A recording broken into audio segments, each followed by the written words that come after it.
The nerdy Helisimmer.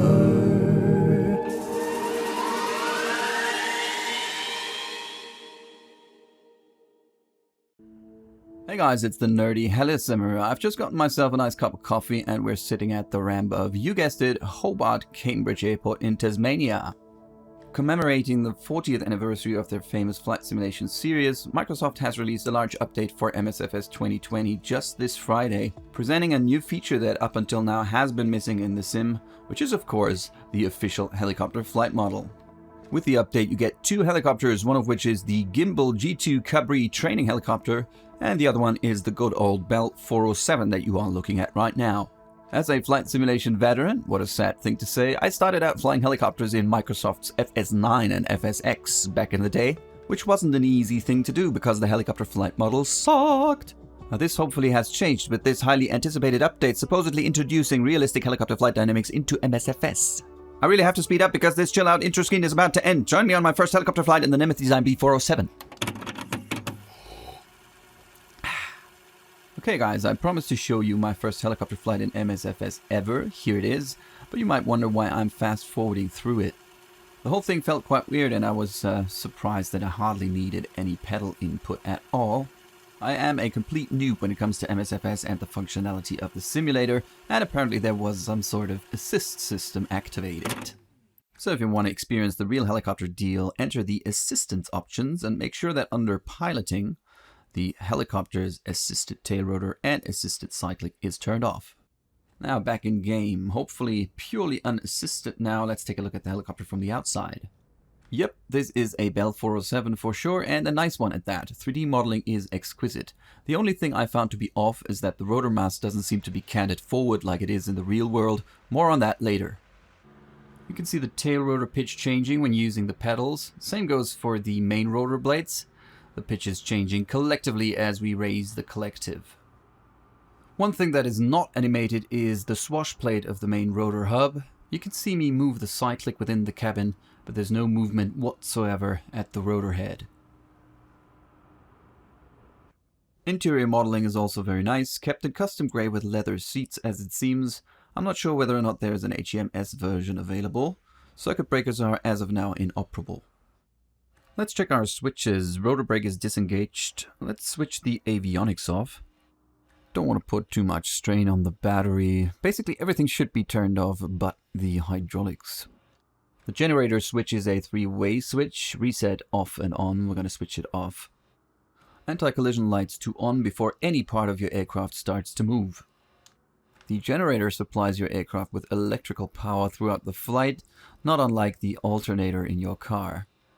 Field elevation of Hobart Cambridge is 60 feet, so the altimeter is already set. Let's check the functionality of our caution warning lights and set the battery to on.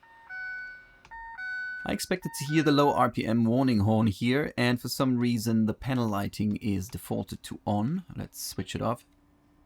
There's the horn mute, which we didn't need because we didn't hear anything. Let's take a closer look at the caution lights. We should have the following warnings: engine out, transmission oil pressure, RPM, hydraulic system, generator failure, and the fuel boost pumps. By the way, the sound that we hear, I believe, is the left fuel boost pump, which is already activated because we need it for engine start. Make sure that the fuel valve on the bottom right corner of the panel is closed. We're going to check the forward fuel tank for its quantity, the horn test, and the overspeed warning. And make sure that the FADEC is in automatic mode. FADEC, by the way, means Full Authority Digital Engine Control, and it starts up the turbine for you.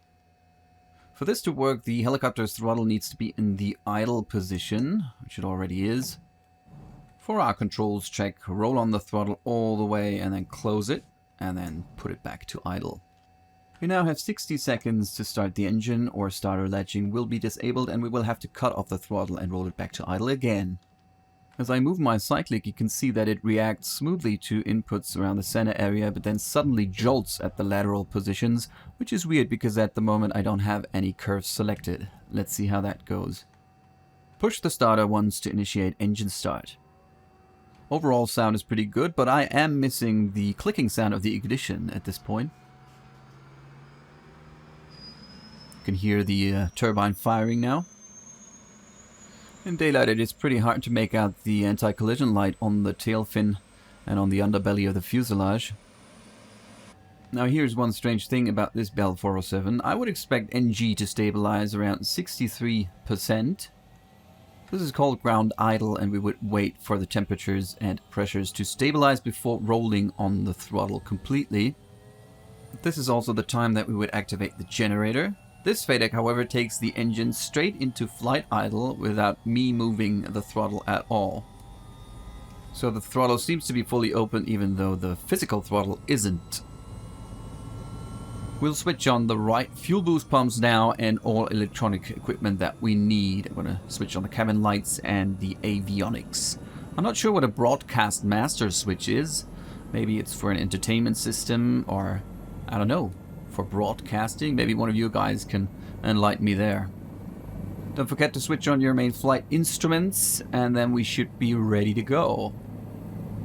Yeah, that's weird. The RPM shouldn't be at 100% with the throttle in idle. I'm gonna roll it on anyways.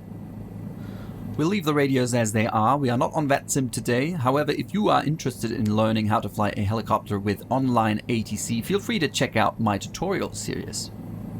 Alright, here goes nothing. Anticipating a little bit of left power pedal. As we raise collective, torque-induced yaw increases, making the fuselage of the helicopter spin to the right. Raise the collective slowly until you feel the helicopter getting light on its skids, and then correct your cyclic input for a level liftoff. The Bell 407 hovers a little nose high, so you might need a little aft cyclic. Whoops, this one doesn't. Alright, we have torque-induced yaw, and we can see a phenomenon that is called translating tendency. The thrust of the tail rotor makes the helicopter drift slowly to, in this case, the right. So in order to maintain a stable hover, I need to change my attitude so the left skid is hanging a little bit lower than the right skid, as you can see here. Let's hover a bit to get a feel for the aircraft. You can see me drift aft quite a bit. That's because muscle memory tells me to pull aft on the cyclic, seeing as the Bell 407 usually hovers nose high. The reason for that is that the rotor mass of the Bell 407 is canted, tilting the rotor disc a little bit forward. Let's set it down. I'm lacking a little bit of fine control because I'm not using my full-sized custom collective. Yeah, apologies to my virtual passengers for this rather rough touchdown. Alright, first impression, the hover is okay, but it's quite unstable, so you have to do a lot of small control inputs, sort of stirring the pot with the cyclic, if you will, and you have to be very active on the pedals. For liftoff, keep the cyclic displaced a little bit to the left because of that translating tendency, and the right skid then will lift off from the ground first, followed by the left skid. Comparing this to the Dreamfall 407 for X-Plane 11, I'd say that this 407 is a little less precise regarding cyclic inputs. Now that of course does not mean that it is any less realistic. If you take a look at my cyclic, you can see me do constant small control inputs up to 2 or 3 times a second maybe. Now translating forward, I would expect to lose just a tad bit of altitude here, which would require me to increase collective, but I don't see that here. Input sensitivity is pretty high. I'm using no curves, 100% sensitivity, and no dead zones. Today I'm not using my full-size cyclic. I'm using a Microsoft Sidewinder Force Feedback 2, which is a decent desktop joystick and lets me control the helicopter just fine. However, it is very delicate to the touch, so I would recommend using full-sized helicopter controls. Just checking for the pendulum effect here, nudging the helicopter forward, and without further control inputs, the fuselage of the helicopter should swing back, which it did. Now let's get going and hop over to Hobart International. As the helicopter accelerates into forward flight, I would expect it to roll to the right due to transverse flow effect, then roll to the left with increased dissymmetry of lift, and once the rotor disc moves into undisturbed air, there should be a notable increase in rate of climb, called effective translational lift. I don't see any of that happening with this Bell 407. It just keeps on going, and if you want it to climb, you need to increase collective or raise the nose. Also, the 407 is a rather fast aircraft, so in a lightweight configuration as we are flying it today, I would expect it to accelerate much quicker. With this version, as it seems, you need to pull the collective right up to your armpits in order to get anywhere near VNE speed. I still seem to need the same amount of left pedal input as in a hover, but we're at 80 knots now.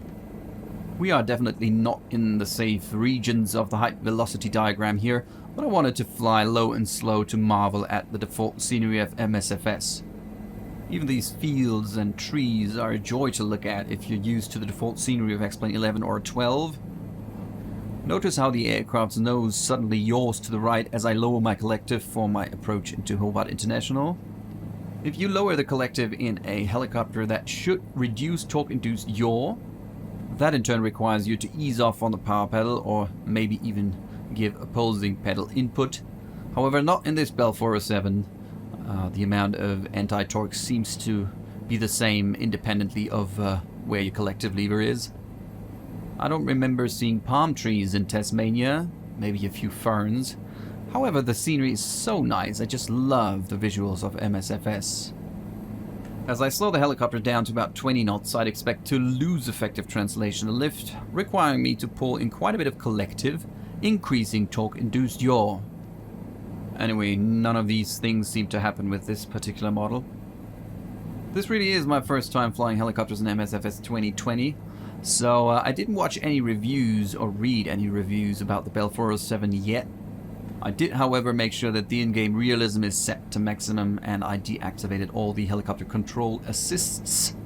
However, I sure do hope that I didn't miss out on some major helicopter-related settings. That would be embarrassing, wouldn't it? Trying to set it down nice and gently, maintain a stable hover. Again, you need to be very active on the pedals. And slowly lower collective, wait for the helicopter to settle, and then reduce collective a little more. Once your skids touch the ground, the left one will be the first to make contact. Don't drop the collective, but lower it smoothly.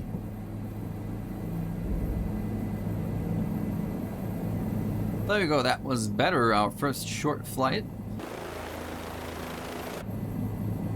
Now let's fly back. Those of you who frequently visit my channel might have wondered why it took me so long to put out this video. I didn't fire up MSFS 2020 in about a year now, so there were quite a few updates necessary. I think it was about 70 gigs in total that I had to download. After a successful download and update, I realized that the computer system that I initially installed MSFS 2020 on was simply too weak to handle the game. I could run it with about 14 to 15 frames per second, which is nowhere near enough of what you need to successfully fly and control a helicopter. What happens is that low frame rates introduce a considerable lag between your hardware control inputs and the inputs seen in the simulator. Let's do a quick pedal turn to the left. Anyway, long story short, I had to reinstall MSFS onto a different computer, further delaying things.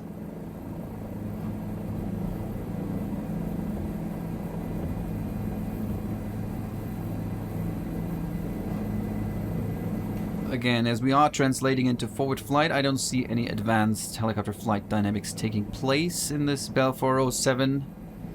I also don't believe that I'm anticipating or unconsciously correcting for any movements of the helicopter. No ETL, you have to raise the nose and raise the collective in order to climb. God, I love those ground textures. Now, whenever you dig into a new simulator, you have to find out how things work, and that can be a little bit slow. What really surprised me was the functionality of the inbuilt replay tool. You actually have to press a record button in order to see a replay of your flying, which is quite different to how it is done in other simulators. But I'm pretty sure there are mods or third-party add-ons that offer a more practical form of replay mode.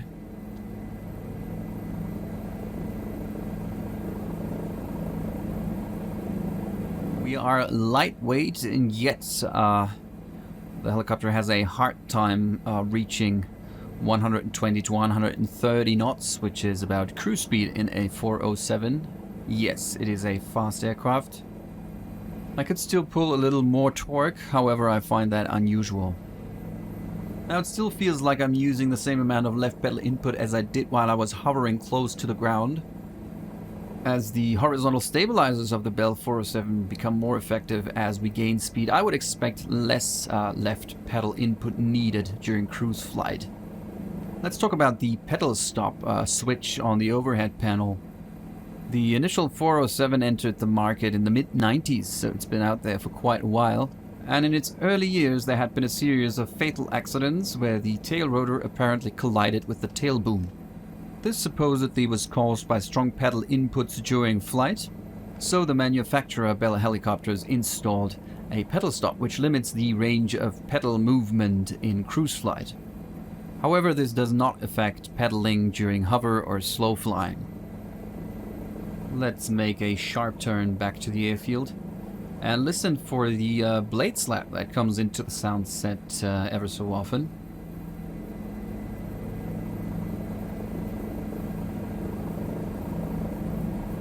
Now, while it is hard to get the helicopter up to speed, it is very easy to decelerate and slow down at the same time. So it's very easy to slow down, which is also atypical for a Bell 407, I believe. And I'm still struggling with the correct amount of pedal input. Collective is pretty much down, but I still need a considerable amount of left pedal. Look at these ponds on the left-hand side with their bankside vegetation. It just looks so awesome. I know that this game has been around for more than 2 years and I know what it can do visually, but seeing as I'm usually flying helicopters in X-Plane 11, I'm sort of used to the rather bad default scenery there, so it is always a pleasant surprise and a joy to fly in MSFS's default scenery. I mean, you can get excellent freeware and payware sceneries for X-Plane as well, but of course you couldn't download enough scenery or pay for enough scenery to make it look like this basically all around the globe. So the only thing missing in MSFS up until now was a decent helicopter flight model. The trees look absolutely amazing as well. You would find mostly eucalyptus trees on Tasmania and on the Australian mainland.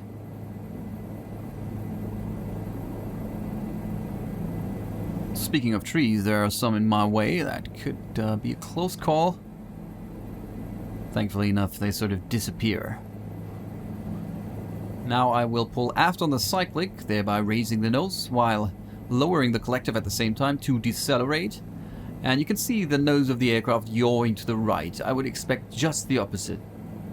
Maybe one of you guys has real-life experience with a Bell 407 and might want to chip in. This is not your usual training aircraft, seeing as it costs around $2 to $3 million.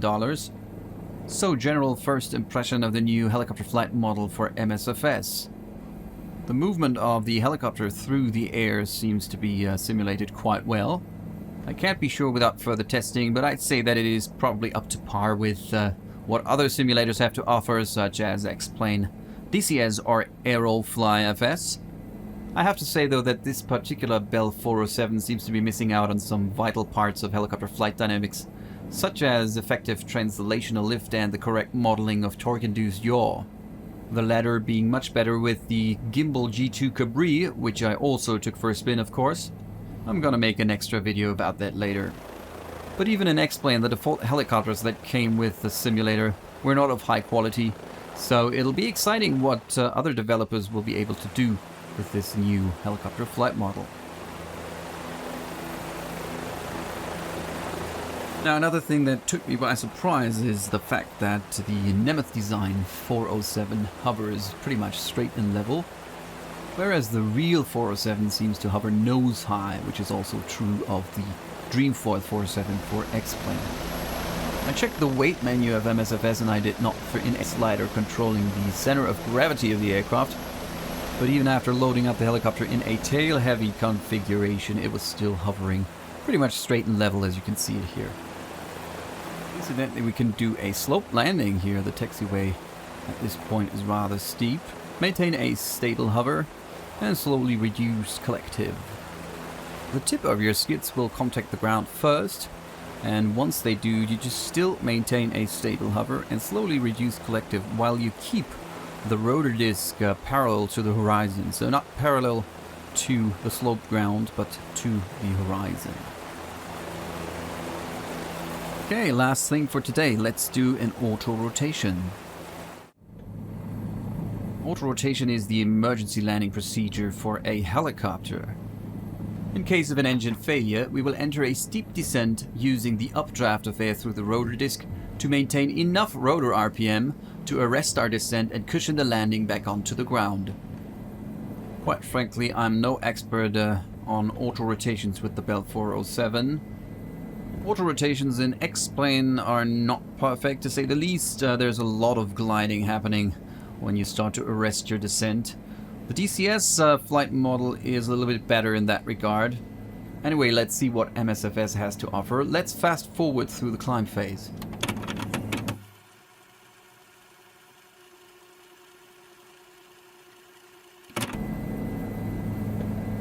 You wouldn't do this in training, but I'm going to simulate a complete engine failure by cutting off the fuel. I would expect the nose of the helicopter to drop rapidly, which it didn't. I had ample time to lower my collective. I also don't seem to need a lot of right pedal, which I would expect. The rotors are overspeeding, yet the collective doesn't seem to have any effect on the rotor RPM at all. Once I'm getting close to the ground at about 200 to 150 feet, I'm going to pull aft on the cyclic, initiating our flare, decelerating and arresting our descent at the same time. I'm going to pull in collective to cushion the landing. Don't forget your left power pedal. You can certainly do better. This flight model seems to be rather forgiving with auto rotations. I had loads of inertia left in those rotor blades, probably more than I should have had. Anyway, that's it for today. I hope you enjoyed this little first flight experience in MSFS 2020. Tell me what you think about the new helicopter flight model. And if you like my content, feel free to subscribe and leave me a thumbs up. And I'll be seeing you around. Ta!